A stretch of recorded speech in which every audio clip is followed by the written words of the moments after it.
Hello guys, how are you all. So आज हम start करते हैं आपका साइंस का साइंस में केमिस्ट्री का चैप्टर नंबर 5 जो कि हम पढ़ रहे थे periodic classification of elements.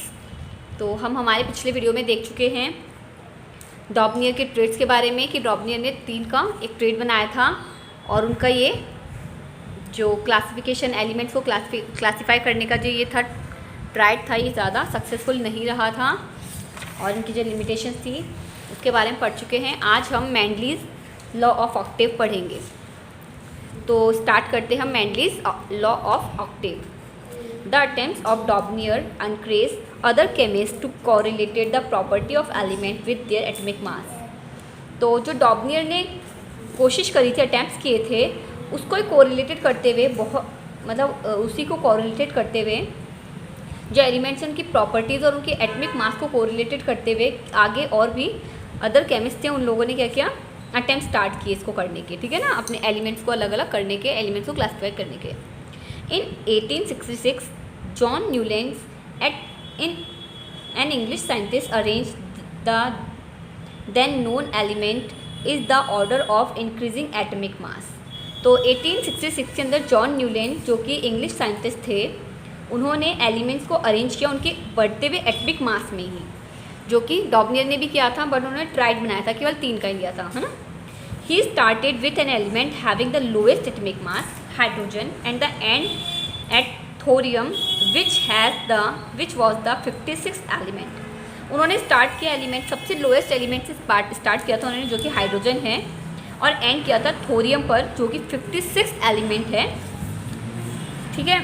He found that every 8 element has property similar to that the first। उन्होंने बताया कि जो हर एक 8 एलिमेंट है, जो भी टेबल है हमारे यहाँ पीरियोडिक टेबल है, उसकी जो 8 एलिमेंट है वो अपनी फर्स्ट एलिमेंट्स के सिमिलर होता है प्रॉपर्टीज़ में।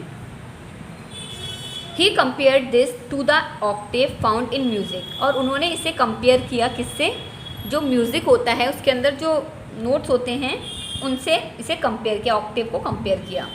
Therefore he called it law of Octave, और इसीलिए उन्होंने इसे लॉ ऑफ ऑक्टेव कहा।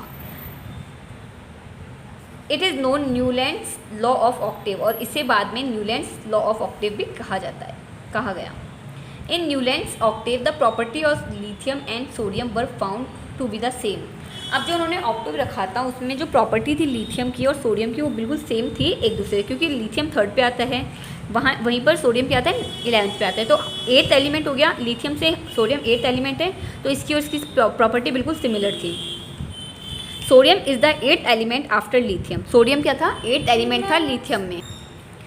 तो इसी तरह से सोडियम क्या था, 8th एलिमेंट था लिथियम के बाद। Similarly beryllium and magnesium resemble each other. इसी तरह बेरिलियम और मैग्नीशियम वो भी दोनों क्या थे, एक दूसरे से रिसेंबल थे, एक दूसरे के सेम थे प्रॉपर्टीज़ में। A part of original form of Newlands Octave is given 5.3। अब 5.3 टेबल में हम देखते हैं न्यूलैंड्स का जो ऑक्टेव है उसके बारे में पढ़ते हैं हम कि उन्होंने क्या ऑक्टेव दिया था और कौन कौन सी प्रॉपर्टीज़ में कौन कौन सिमिलर था। नोट्स ऑफ म्यूज़िक उन्होंने थे सा रे गा मा पा धा नी, ये म्यूज़िक के नोट्स होते हैं और इंग्लिश के अंदर होते हैं डू री मी फा सो ला T.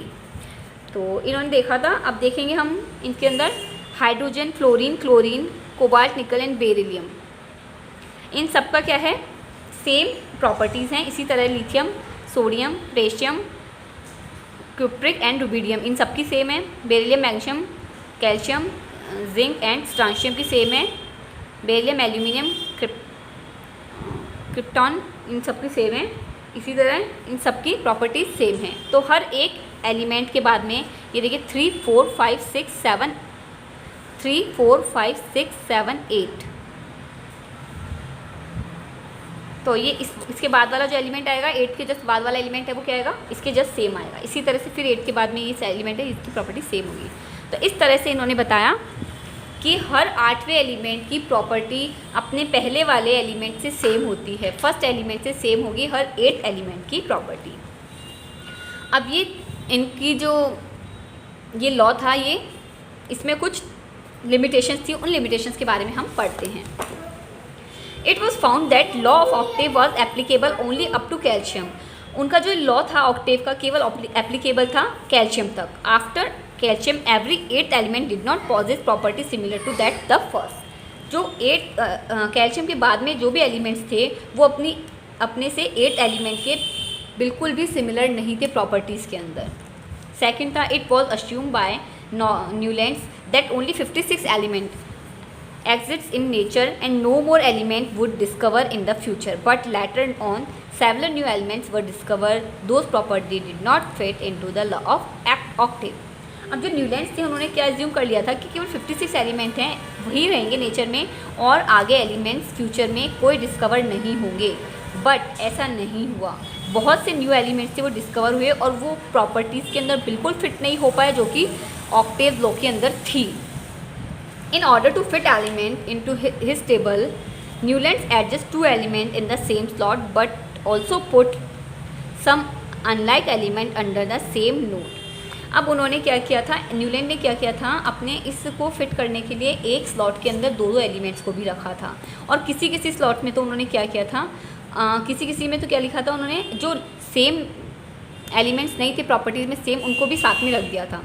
Can you find the example of these from 5.3? Note that cobalt and nickel are the same slot. देखा हमने यहाँ पर कोबाल्ट और निकल सेम स्लॉट के अंदर हैं। These are place in the same column as fluorine, और ये इस कॉलम में फ्लोरीन वाले कॉलम में ही हैं। तो हमें पता है क्लोरीन, फ्लोरीन, ब्रोमीन इनकी क्या है, सेम प्रॉपर्टीज़ होती हैं, बट ये बिकॉज क्योंकि ये हैलोजन है। बट कोबाल्ट और निकल क्या हैं, ये तो सेम नहीं है, ये तो क्या है, हैलोजन थोड़ा ना ये है ना, तो फिर भी इसमें रखा था। तो इसलिए क्या है, ये बहुत ज़्यादा बिल्कुल भी सिमिलर नहीं थे। तो इस तरह से इनकी ये भी इस वजह से भी इनका जो ये ऑक्टेव था और लॉ ऑफ ऑक्टेव था, ये क्या हो गया था, रिजेक्ट हो गया था। Yes, these are place in the same column as fluorine, chlorine and bromine which have different properties than these element. ये सारे डिफरेंट प्रॉपर्टी रखते हैं इन एलिमेंट से, कोबाल्ट एंड निकल से। Iron which resemble cobalt and nickel in property has been place far from these element. अब जो iron है, आयरन देखा हमने इसके अंदर, आयरन है ये जो कि निकल और कोबाल्ट क्या है, इनसे आयरन Fe जो कि क्या है, इनसे सेम उसके अंदर आता है। कोबाल्ट और निकल की सेम इनकी क्या होती है, प्रॉपर्टीज़ होती है। तो इनके स्लॉट्स क्या थे, इनके जो कॉलम थे बिल्कुल अलग अलग थे, बहुत दूर थे एक दूसरे से। इस तरह से जो न्यूलैंड थे, इनके जो ऑक्टेव का जो भी ये लॉ था, ये बिल्कुल भी आगे नहीं चला। Third, Newlands law of Octave work well with lighter elements only, और इनका जो ये लॉ था ये केवल लाइटर एलिमेंट्स थे उन तक ही रहा। Now making order out of chaos Mendeleev's periodic table. अब मैंडलीव्स पीरियोडिक टेबल के बारे में हम देखते हैं, उन्होंने क्या किया, मैंडलीव ने किस तरह से उन्होंने एलिमेंट्स का क्लासिफिकेशन किया। Even after rejection of Newlands law of Octave, many scientist continued to research for pattern that correlated the property of element with their atomic mass। अब जो रिजेक्शन था न्यूलैंड्स के ऑक्टेव का, उसके बाद में बहुत सारे साइंटिस्ट थे, उन्होंने इसी पैटर्न को कंटिन्यू रखा और कोरिलेटेड किया प्रॉपर्टीज़ को एलिमेंट्स की उनके एटॉमिक मासेस से। Page number 82। The main credit of classifying elements goes to Dmitri Ivanovich Mendeleev, a Russian chemist. और जो मेन क्रेडिट था वो गया किसको, इवानचिक मेंडलीव को, जो रशियन के केमिस्ट थे। He was most important contributor to the earlier development of a periodic table of elements wherein the elements were arranged on the basis of their fundamental property, the atomic mass and also the similarity of chemical properties। ये एक बहुत ही most important हम बता सकते contributor थे, जो कि periodic table के अंदर जो एलिमेंट्स उनकी क्लासिफिकेशन में बहुत ज़्यादा मोस्ट इनका क्या कहता है कंट्रीब्यूशन दिया गया है। क्यों? क्योंकि इन्होंने क्या था, एलिमेंट्स को उनके जो फंडामेंटल प्रॉपर्टी उनके अकॉर्डिंग और उनके जो एटॉमिक मास थे और उनकी जो केमिकल प्रॉपर्टी की सिमिलरिटीज़ थी उनके अकॉर्डिंग क्या किया था, अरेंज किया था इनको। ठीक है। When Mendeleev start his work 63 element were known. जब मैंडलीव ने अपना काम शुरू किया था 63 एलिमेंट्स क्या थे, नोन थे।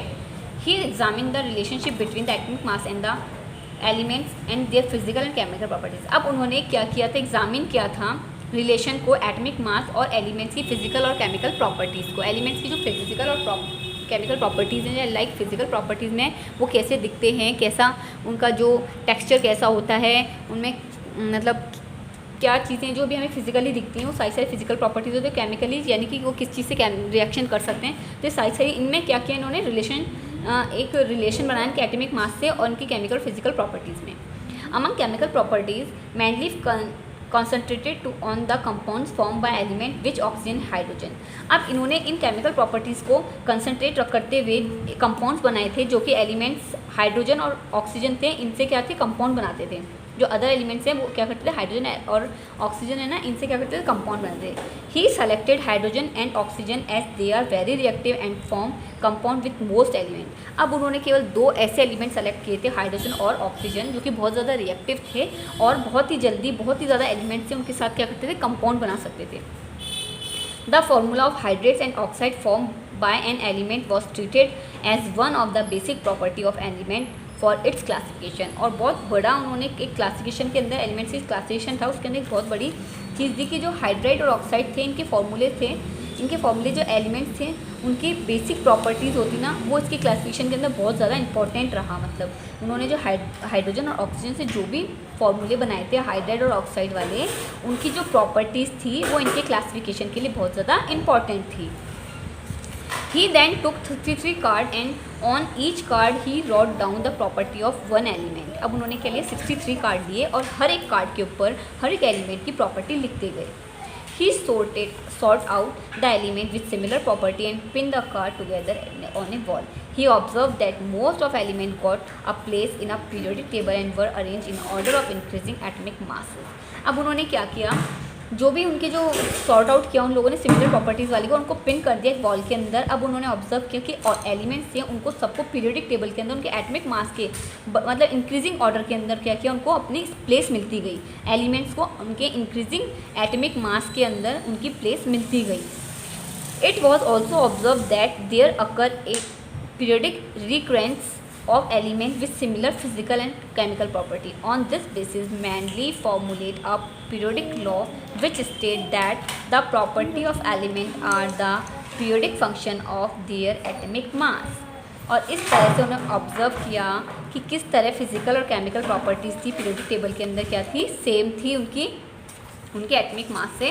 और इस तरह से उन्होंने एक पीरियोडिक लॉ दिया जो था कि जो प्रॉपर्टी है एलिमेंट्स की वो उनके पीरियोडिक फंक्शन, उनके एटॉमिक मास के पीरियोडिक फंक्शन से क्या होती है, पीरियोडिक फंक्शन में इंक्लूड होती है यानी एलिमेंट्स की, है ना। तो उन्होंने ये एक लॉ दिया था। Mendeleev's periodic table contain vertical column called groups and horizontal called periods. तो मैनलीफ ने जो पीरियोडिक टेबल बनाए थे उनमें वर्टिकल कॉलम्स थे, उनको तो क्या कहा था, ग्रुप्स कहा था।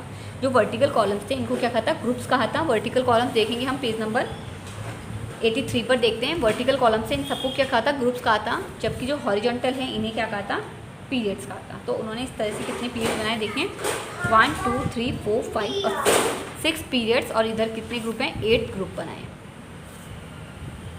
तो इस तरह से मैंडलीफ ने अपने जितने भी एलिमेंट्स हैं उनको देखिए, हाइड्रोजन, हीलियम, मतलब इंक्रीजिंग एटॉमिक मास में, और उनकी जो केमिकल और फिजिकल प्रॉपर्टी थी उनसे रिलेटेड करके इनको रखा, और इस तरह से इन्होंने एक मैंडलीफ की ये पीरियड टेबल बनी। तो आज के लिए हम इतना ही देखते हैं। आई होप आप सबको समझ आया होगा, और अगर आपको फिर भी कोई प्रॉब्लम आती है प्लीज़ आप मुझसे पूछें, और जो भी इंडेक्स क्वेश्चंस हैं प्लीज़ आप इनको अपनी कॉपी में करें और अपनी नोट्स बनाएं। न्यूलैंड्स लॉ ऑफ ऑक्टेव, इसकी जो लिमिटेशंस हैं वो इन्होंने क्या लॉ दिया था, क्या था ऑक्टेव लॉ, मैनलीफ थे, उन्होंने किस ऑर्डर के अंदर एलिमेंट्स को रखा था, क्या फिजिकल और केमिकल प्रॉपर्टीज़ थी, उन्होंने किस 2 एलिमेंट्स को चूज़ किया था जो कि सारे के सारे किससे क्या हो, रिएक्शन करते हों। तो ये सब बहुत इंपॉर्टेंट चीज़ें हैं, इन्हें आप नोट डाउन करेंगे अपनी कॉपी के अंदर। Thank you so much.